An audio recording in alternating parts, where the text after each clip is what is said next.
First, Kage Bunshin.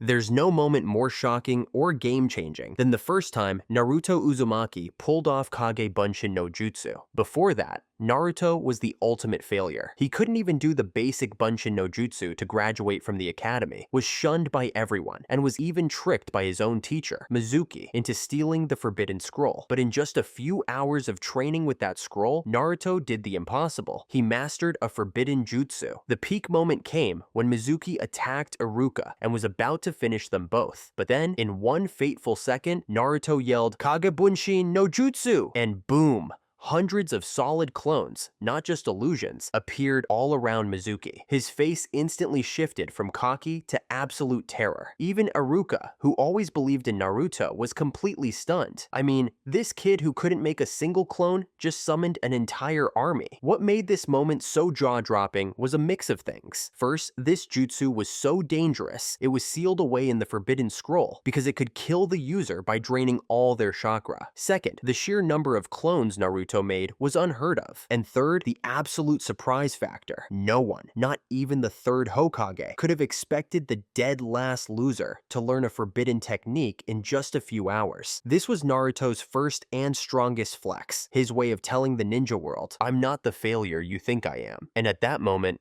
Naruto officially graduated. Interesting, right?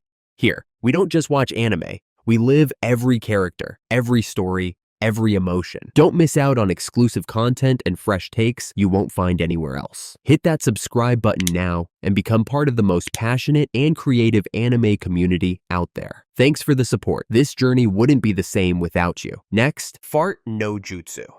Among all of Naruto Uzumaki's legendary jutsu, there's one technique with no name, no chakra nature, and no hand signs. Yet it was just as strong as Rasengan or Sage Mode. That's right, I'm talking about Fart no Jutsu in his fight against Kiba Inuzuka. Jokes aside, at that point, Naruto wasn't actually stronger than Kiba, especially since Kiba's four-legged technique made him fight like a wild beast. He was faster, more aggressive, and had that insane sense of smell. But when Naruto was cornered, facing a Kiba whose nose was 1,000 times sharper than a normal human's, he didn't use Kage Bunshin. He didn't use any actual jutsu. He just accidentally farted right in Kiba's face. The result? Kiba immediately clutched his nose, eyes wide in horror, completely losing focus for a few crucial seconds. And that's what made this move so beneficial. First, the pure surprise. Nobody saw that coming. Second, the crazy effectiveness. Naruto literally turned Kiba's greatest strength into his biggest weakness. And third, the reaction from the crowd. Because let's be honest, everyone in the stands had the exact same reaction as I did when I first watched that scene. Truly, Konoha's #1 most unpredictable ninja at his finest. Nine-Tails Chakra Burst.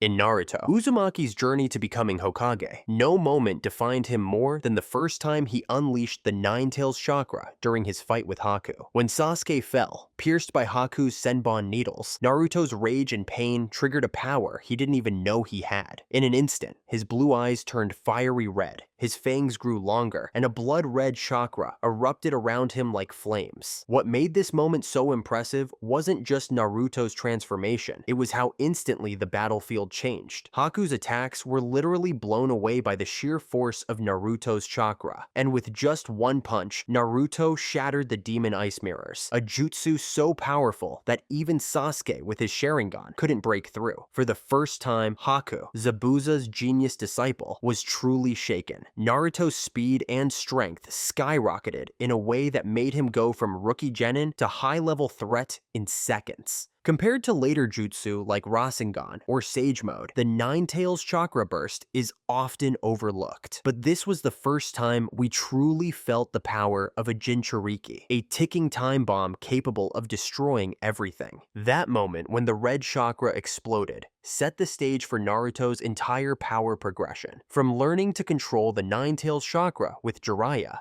to eventually befriending Kurama, summoning Gamabunta. When Gaara lost control and fully transformed into Shukaku, the massive tailed beast threatened Naruto and his team's survival. Just as Naruto was about to be crushed by Gaara's sand, he took a gamble. He used summoning jutsu, a technique he had just learned from Jiraiya. And guess what? It worked. Naruto, just a genin, looked down on by his village, summoned Gamabunta, the biggest, baddest toad of them all. This wasn't some simple jutsu. It required insane chakra levels and precise control, something that even elite Junin struggled with. But thanks to Kurama's chakra, Naruto pulled it off, doing something most ninja could only dream of. The moment Gamabunta appeared, towering like a mountain, wielding a massive sword, Shukaku froze. Imagine being a terrifying sand demon, thinking you're unstoppable, and then a kid suddenly summons a boss-level toad ready to throw hands. That's a humbling experience. This moment was more than just a flashy jutsu. It was a turning point. 1 second, Naruto looked completely outmatched.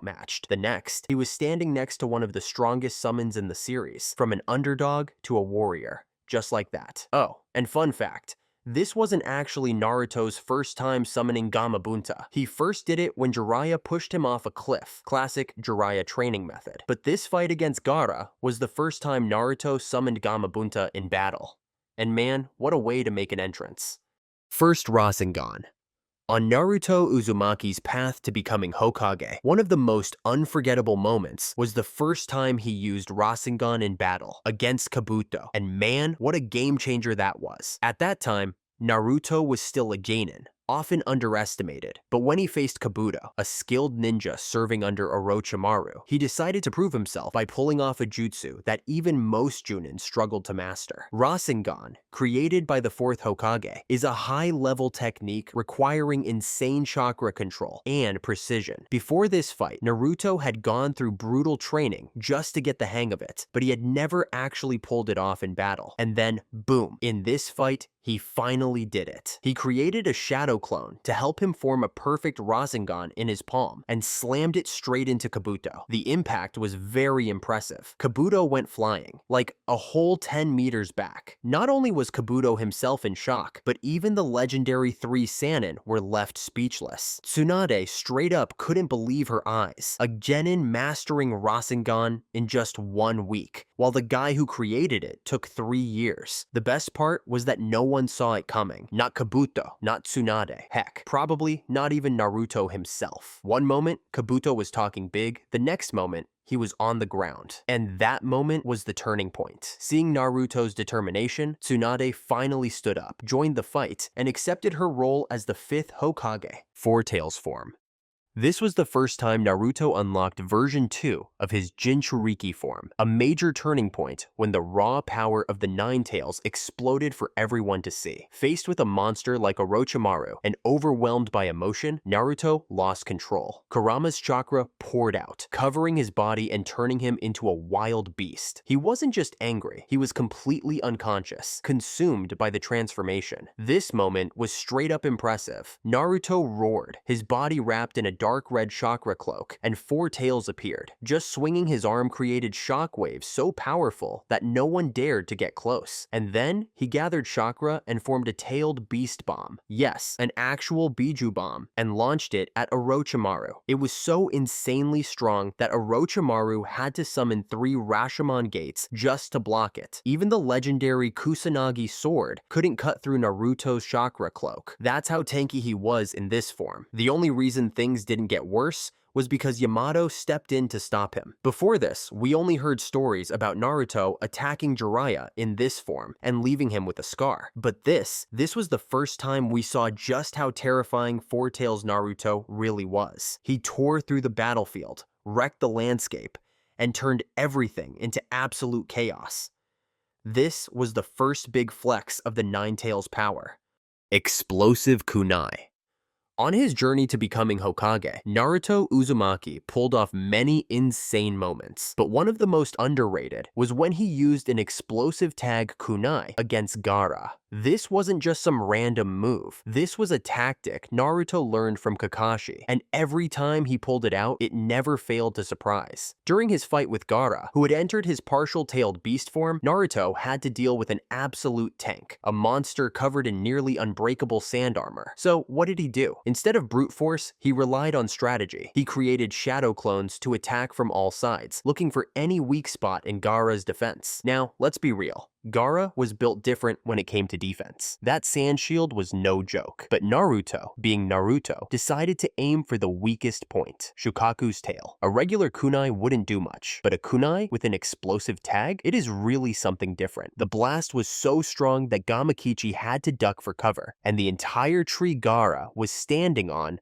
got obliterated. And let's not forget, this attack landed in a very painful area, especially for male characters. If you know, you know. Naruto exploited Gaara's weakness in the most unexpected and brilliant way possible. This wasn't just about raw strength. Naruto proved he could think outside the box and come up with some wild, creative strategies to take down opponents way stronger than him. First Sage Mode appearance.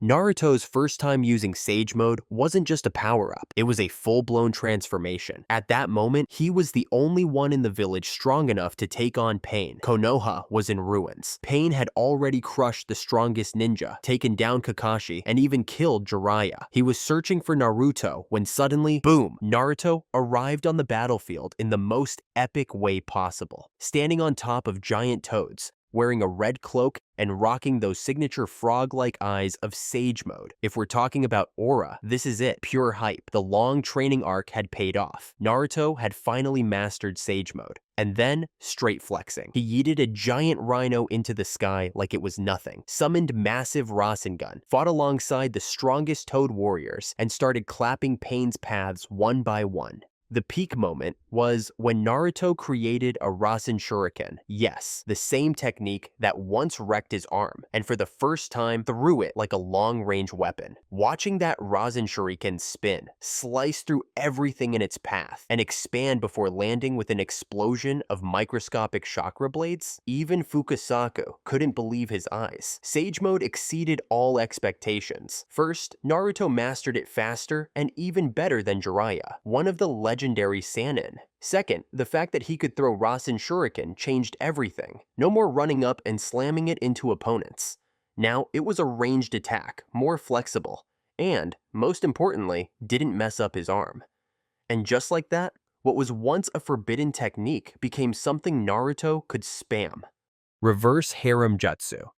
You think Naruto's strongest jutsu are just shadow clones, Rasengan, and Rasen Shuriken? Nah, there's one more, and Naruto actually practiced it more than Rasengan, Sexy Jutsu. And while other jutsu might work or not, might get countered or not, Sexy Jutsu has a success rate of over 90%, even against the strongest ninja. Yeah, I'm talking about Kaguya Otsutsuki. Naruto using reverse harem jutsu was not just hilarious, it was genius. When facing Kaguya, a literal space-time controlling goddess, Naruto pulled out a technique that seemed like a joke. At the perfect moment, he created a bunch of clones and transformed into a squad of handsome, muscular, shirtless dudes, all smiling seductively at Kaguya. And guess what? She freaking blushed. Kaguya, at full power, ready to obliterate Team 7, got flustered, lost focus, and even deactivated her Byakugan for a second. That was all the opening Naruto needed. The so-called invincible goddess became an easy target, and Naruto hit her with a massive punch right after. On the surface, this jutsu seems like a joke, but honestly, it's understanding your opponent's weaknesses. Who doesn't love beauty, right? That's why Sexy Jutsu has near absolute success. And let's be real, this thing is just as broken as the strongest Genjutsu. I mean, I'd willingly fall for it too. When fighting, you can't just rely on raw power. Otherwise, you end up like Kaguya. Sometimes, a little humor is the best strategy. And that's why Naruto always finds a way to surprise us. Susanoo Kurama Combo.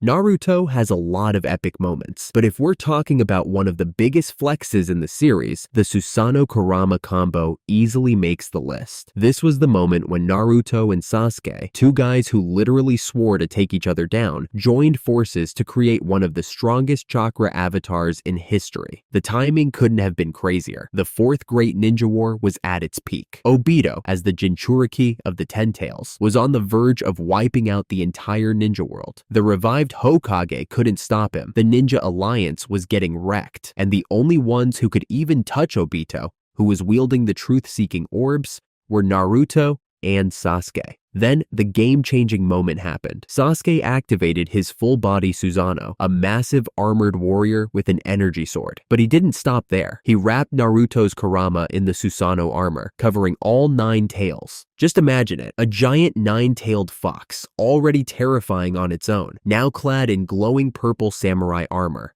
wielding a chakra sword, and ready to destroy anything in its path. This was the ultimate combination of offense and defense, using Kurama's raw power and Susanoo's near-indestructible protection. With the support of their allies, this fusion of power allowed Naruto and Sasuke to finally break through Obito's truth-seeking orbs, land a solid hit on him, and create the opening needed to extract the tailed beast from his body.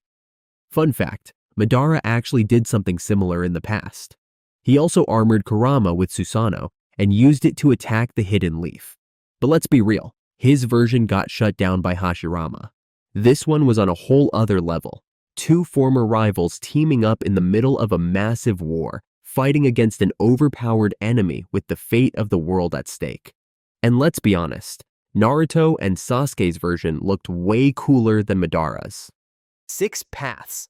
Ultra Big Ball Rasen Shuriken. This is the jutsu Naruto used in his final battle against Sasuke. To understand how insane this technique is, we need to look at the context. At the Valley of the End, during the last arc of Naruto Shippuden, the 2 strongest ninjas of their generation pushed their limits to the max. Sasuke had perfect Susanoo and Indra's arrow, a massive chakra arrow powered by the energy of all the tailed beasts he had captured. On the other side, Naruto was in 6-path Sage mode, combining Kurama's power with the energy granted by Hagoromo. This was the moment, the peak of the entire series, where 2 best friends/rivals went all out to settle everything.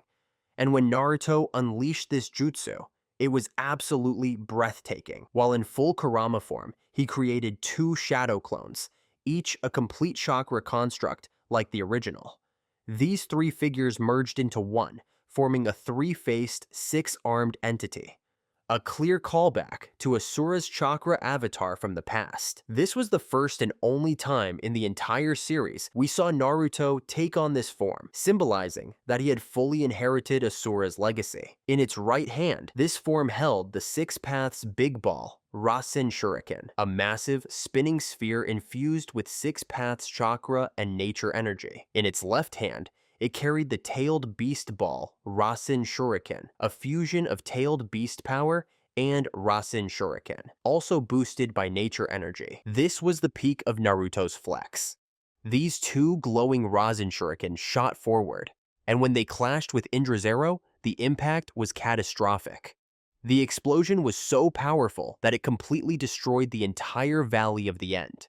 This was the ultimate clash of 2 ancient legacies, Indra and Asura, reborn in Sasuke and Naruto. This jutsu wasn't just about raw power, it was a symbol of Naruto's unbreakable will and his incredible evolution. Baryon Mode. This was Naruto's final flex as Kurama's Jinchuriki. Introduced in Boruto, Baryon Mode wasn't just some new chakra form, it was a literal nuclear reaction, burning away Kurama's entire life force to create a power beyond any Jinchuriki's limits. When Ishiki Otsutsuki, one of the strongest villains in ninja history, pushed Naruto to his absolute breaking point, nobody expected the 7th Hokage to have one last trump card, one that came with an unimaginable price. The moment Naruto activated Baryon Mode was one of the most visually stunning scenes in the entire series. His chakra flared up like nuclear fire, turning a fiery red gold. His hair spiked up under the glowing light, and his mere presence shocked Ishiki. And for good reason, Naruto not only caught up to Ishiki's speed, but completely overpowered him. What made Baryon Mode so unique was its mechanics. Every hit Naruto landed didn't just deal damage, it also drained Ishiki's lifespan, meaning even an immortal Otsutsuki could be reduced to dust in a matter of minutes. Even Sasuke, who had seen every form of Naruto's power, was stunned by how easily his best friend was manhandling an Otsutsuki. But then came the real twist, the ultimate price. Kurama's permanent death. After 700 plus chapters of being Naruto's greatest enemy, then his strongest ally, the Nine Tails chose to sacrifice itself to save Naruto and the Hidden Leaf. Yeah, tailed beasts technically can't die forever since they're pure chakra, but this was still Kurama's final goodbye. The ultimate, outstanding move before he was gone. Alright, that's it for today. Thanks for watching, and we'll see you next time.